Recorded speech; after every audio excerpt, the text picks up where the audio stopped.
Hello दोस्तों, कैसे हैं आप लोग। आई होप कि आप सभी लोग बहुत अच्छे होंगे एंड आपकी स्टडीज़ भी बहुत अच्छी चल रही होंगी। सो यहाँ पे मेरा टारगेट है, जैसे आप लोग देख सकते हो मैंने यहाँ पे क्या क्या टारगेट बनाया है। एंड आज था संडे, तो मैंने सोचा यार अपना एक व्लॉग ही रिकॉर्ड कर लिया जाए। तो अभी बज रहे थे 8:40 सुबह के। एंड चलिए सबसे पहले हम कंप्लीट करते हैं। सबसे पहले मुझे नेशनलिज्म वाला चैप्टर जो था इंडिया वाला, मैंने सोचा एक बार उसको रिवाइज कर लेता हूँ, क्योंकि ये चैप्टर मुझे थोड़ा सा हार्ड लग रहा था। बट उसके लिए फिर मैंने रिवीजन स्टार्ट कर दिया था। मैंने यहाँ पे पढ़ लिया अक्षय भैया का एनिमेशन वीडियो ओपन कर लिया था एंड इसी से मैं रिवीजन कर रहा था, क्योंकि ये कम टाइम में बढ़िया से रिवीजन भी हो गया मेरा। एंड एनिमेशंस के थ्रू पढ़ना बहुत ज़्यादा इंगेजिंग एंड इंटरेस्टिंग लगता है। मतलब कि जिन लोग को बोरिंग लगता है पढ़ना ना, वो मन ना करे तो भाई लेक्चर खोल के बैठ जाया करो। भले ही बस देख लिया करो ध्यान से, समझ में आ जाएगा, रिवीजन बढ़िया से हो जाएगा, जैसे मेरा हो रहा है रिवीजन। तो आप लोग भी चेकआउट कर सकते हो भाई। मैं भी, जैसे कि मेरा इंग्लिश का एग्जाम था तो मैंने इंग्लिश इनसे पढ़ा था। एंड क्योंकि यहाँ पे एनिमेशन के थ्रू पढ़ाया गया था, एनसीईआरटी भी पढ़ाई गई थी, तो मैंने पढ़ा था। एंड यहाँ पे मैं, जो कि अभी अभी बहुत सारे लेक्चर्स अपलोड किए जा रहे हैं एनिमेशंस वाले, मैथ्स के, साइंस के, एसएसटी के। तो आपका अगर मन करे तो एक बार चेकआउट कर लेना, मैं फोर्स नहीं कर रहा हूँ, आपको अच्छा लगेगा भाई। तो यही चल रहा है मेरा ज़िंदगी में, मैं बस रिवीजन करने में फोकस कर रहा हूँ। अब रिवीजन ही करना पड़ेगा भाई, अब तो टाइम ही बचा है रिवीजन करने का। सो फाइनली यहाँ पे मेरा ये वाला स्लॉट कंप्लीट हो गया था एंड मैंने पूरा लेक्चर देख लिया था। एंड अभी आपको टाइमिंग दिखाऊं, सो अभी टाइमिंग की बात की जाए तो यहाँ पे देख सकते हो 10:20 हो रहे हैं सुबह के। एंड अब थोड़ा 5 मिनट के रेस्ट के बाद अपना नेक्स्ट स्लॉट स्टार्ट करेंगे, क्योंकि कंटिन्यू पढ़ाई मेरे से नहीं हो पाती है, थोड़ा तो रेस्ट चाहिए ही भाई। दोस्तों यहाँ पे मैंने सैम्पल पेपर लगाना स्टार्ट कर दिया मैथ्स का। एंड मेरे को यार लगता है कि सैम्पल पेपर से अच्छा रिवीजन कुछ नहीं हो सकता, और सैम्पल पेपर लगाना ही चाहिए भाई। इससे राइटिंग प्रैक्टिस होती है, टाइम मैनेजमेंट होता है एंड बहुत सारी चीज़ें मतलब हेल्पफुल होती है हमारे लिए, जो कि एग्जाम हॉल में हम गलती करते हैं। इसलिए मैं सैम्पल पेपर लगाना स्टार्ट कर दिया था। आप लोगों ने भी बहुत सारे, मतलब किसी न किसी ब्रांड के सैम्पल पेपर जरूर परचेस किए होंगे। कोई सा भी परचेस किया हो आपने, बस उसको पूरा सॉल्व करना, क्योंकि यार सैम्पल पेपर अगर सॉल्व करते हो ना आप, कम से कम 10-20 सैम्पल पेपर तो लगाना ही चाहिए। एंड अगर लगा लेते हो तो आपको बहुत हेल्प मिलने वाली है भाई एग्जाम में। एकदम टाइम मैनेजमेंट की तो ऐसी की तैसी करके रख दोगे आप लोग, अगर सैम्पल पेपर बढ़िया से लगा लिया। एंड अगर मेरी बात की जाए तो मैंने पूरे साल कोई भी साइड बुक को टच भी नहीं करा है भाई। मतलब कि मैंने कोई भी बुक नहीं लगाई है, बस लास्ट टाइम पे मैं सैम्पल पेपर लगाने वाला हूँ। एंड देखते हैं भाई क्या आउटपुट मिलता है। ऋतिक सर के क्वेश्चन हैं एंड सैम्पल पेपर है, बस यही करने वाला हूँ। एंड इससे मेरा अच्छा रिवीजन हो जाएगा, मुझे भी लग रहा है। तो यहाँ पे फाइनली मैंने सैम्पल पेपर सॉल्व कर लिए थे। एंड मेरा जो क्वेश्चन फंसा था वो स्टैटिस्टिक्स का था, क्योंकि यार उसके फॉर्मूले बहुत जल्दी भूलता हूँ मैं। एंड फिर उसके बाद मैं उसके फॉर्मूले सोने से पहले एक बार देख लूंगा। सो सबसे पहले यहाँ पे अपनी टारगेट लिस्ट को भी अपडेट कर देते हैं। सो मैंने मैथ्स एंड एसएसटी को कंप्लीट कर लिया है। एंड अब मेरे 4 चैप्टर्स बचे हुए हैं, मतलब सॉरी 4 टारगेट्स बचे हुए हैं। लेकिन चलिए आपको टाइमिंग दिखाता हूँ। तो 1:17 हो गए थे। सो अब मिलते हैं नेक्स्ट स्लॉट में। सो यहाँ पे मैं अपना केमिस्ट्री का लेक्चर ओपन कर लेता हूँ। एंड आपको विश्वास नहीं होगा, मैंने जो अपना प्री बोर्ड एग्जाम दिया है उसमें मैंने कार्बन एंड कंपाउंड्स का चैप्टर जो है उसका आधा टॉपिक पढ़ के ही नहीं गया था भाई। एंड भगवान की कृपा से वो 1 नंबर का जो क्वेश्चन आया था, सॉरी 5 नंबर का आया था भाई चैप्टर 4 से, लेकिन बट वो ऑप्शन में था, तो मैंने ऑप्शन वाला क्वेश्चन कर दिया था। उसकी वजह से मुझे वहाँ पे नंबर मिल जाएंगे। बट यार अगर ऑप्शन में ना आया होता तो भाई मेरी नैया तो पार हो जाती, 5 नंबर मेरे एकदम उड़ जाते भाई, एकदम बहुत बुरा लगता। बट कोई नहीं यार, थोड़ी बहुत भगवान की कृपा थी। पता नहीं क्या था कि वो ऑप्शन में आ गया भाई, सभी बच्चे बच गए, नहीं तो भाई सभी बच्चों का वही हाल था भाई। कोई कोई होते हैं भाई जो एक्स्ट्रा ऑर्डिनरी होते हैं, पता नहीं मेरे स्कूल में भी होंगे ही ज़रूर।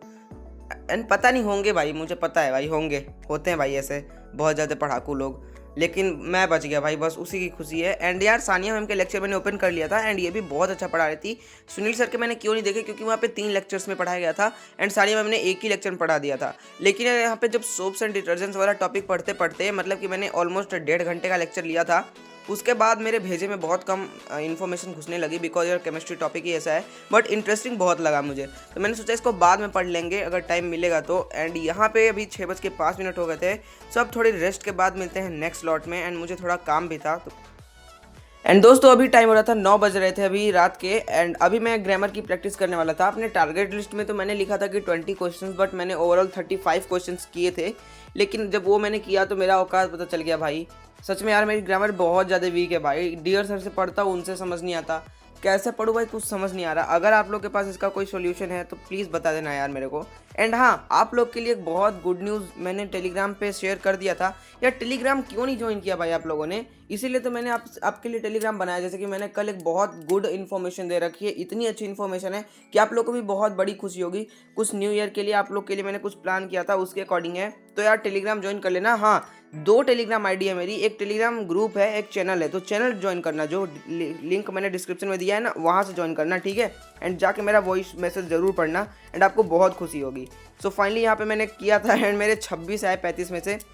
एंड मेरा रिपोर्टेड स्पीच सही है भाई, रिपोर्टेड स्पीच मेरा बहुत अच्छा है, बट मेरा जो ग्रामर है, इंटीग्रेटेड ग्रामर, वो मेरा बहुत बेकार है भाई। कैसे पढ़ूँ भाई? प्लीज़ अगर कोई सजेशन हो तो मेरे को देना। एंड कोई चैनल हो जो छुपा रुस्तम चैनल हो, ऐसा जिसको पता नहीं हो सबके बारे में, एंड वो ऐसा बहुत अच्छा चैनल है तो बता देना मेरे को। एंड अभी टाइम हो रहा था 9:32 एंड इसी हाथों, मतलब लगे हाथों, मुझे अभी केमिस्ट्री का चैप्टर जो 2 था उसका एनसीईआरटी के क्वेश्चंस करने थे।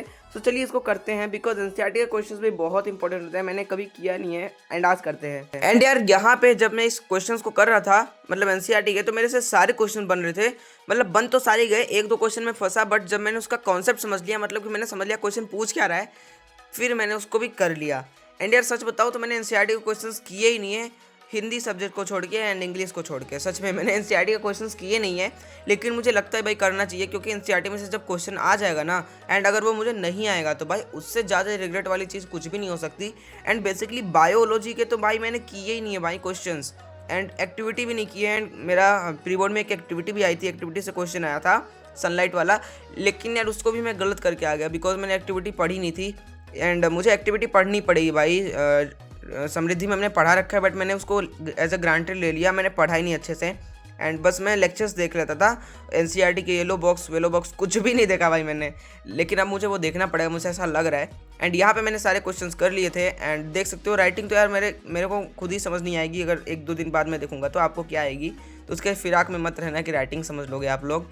एंड बोर्ड्स में, मतलब एग्जाम में भी मैं बेकार ही लिखता हूँ। एंड 10:33 हो गए हैं। चलिए अब नेक्स्ट लॉट को कंप्लीट करते हैं। एंड उसमें मैं यहाँ पे जो फिजिक्स का चैप्टर जो इलेक्ट्रिसिटी था ना, उसके न्यूमेरिकल्स को करने वाला हूँ एनसीईआरटी के।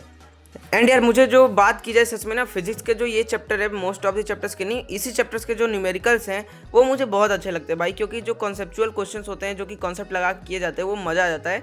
एंड हाँ, ये नहीं है कि मेरे को सारे क्वेश्चन लग जाते हैं भाई। जो पावर वाला टॉपिक है ना, जो किलोवाट आवर है एंड P=VI वाला जो क्वेश्चन हैं होते हैं, वहाँ से जो बहुत सारे फॉर्मूलाज जनरेट किए गए हैं, उस टॉपिक के क्वेश्चंस मेरे को कभी कभी फंस जाते हैं। बट हाँ, मुझे लगता है कि मैं कर लूँगा अगर थोड़ा सा प्रैक्टिस करूँ तो मैं उस चैप्टर से, मतलब उस टॉपिक से थोड़ा बहुत प्रैक्टिस कर लूँगा तो मेरे क्वेश्चंस बनने लगेंगे, मेरे को ऐसा लगता है। तो करते हैं भाई। लेकिन हाँ, सच में मज़ा तो आता है भाई क्वेश्चंस को करने में। एंड सबसे पहले 10th में आया था ना, तो मैंने चैप्टर 1 जो पढ़ा था केमिस्ट्री का, तो मैंने सोचा भाई इतना हार्ड है भाई वो चैप्टर। फिर उसके बाद मैंने जब उसको बार बार पढ़ा तो भाई वो चैप्टर तो मुझे बहुत आसान लगने लगा। एंड प्री बोर्ड में तो उसको पढ़ के भी नहीं गया था भाई, इतना मुझे, मतलब कि इतना ज़्यादा कॉन्फिडेंस आ गया था। सो यहाँ पे मैंने इसको कंप्लीट कर लिया था। लेकिन जो एनसीईआरटी की बैक वाली एक्सरसाइज होती है, उसको क्वेश्चंस को मैंने नहीं किया था, एग्जाम्पल्स किए थे एंड इन टेक्स्ट क्वेश्चंस किया था मैंने। एंड यहाँ पे चलिए अपनी टारगेट लिस्ट को अपडेट कर देते हैं। केमिस्ट्री मैंने 90% किया था, जो सोप वाला टॉपिक वो बच गया था, एंड बाकी तो मेरा सारा कंप्लीट हो गया। सो आज का टारगेट लिस्ट मेरा सारा कंप्लीट हो गया ऑलमोस्ट, क्योंकि मेरा 90% वो हो पाया था। सो फ्रेंड्स चलिए मैं आपको गूगल टाइम दिखा देता हूँ। एंड मैंने जब गूगल पे सर्च किया तो अभी टाइम हो रहा था 11:55, ऑलमोस्ट 12 बज गए थे। एंड हाँ, अपकमिंग सरप्राइज के लिए तैयार है ना, बहुत मज़ा आने वाला है। सो टेलीग्राम ज्वाइन कर लो। मिलते हैं नेक्स्ट व्लॉग में। अगर अच्छा लगा होगा तो लाइक कर देना। Thank you so much for watching, keep supporting, bye bye, thank you.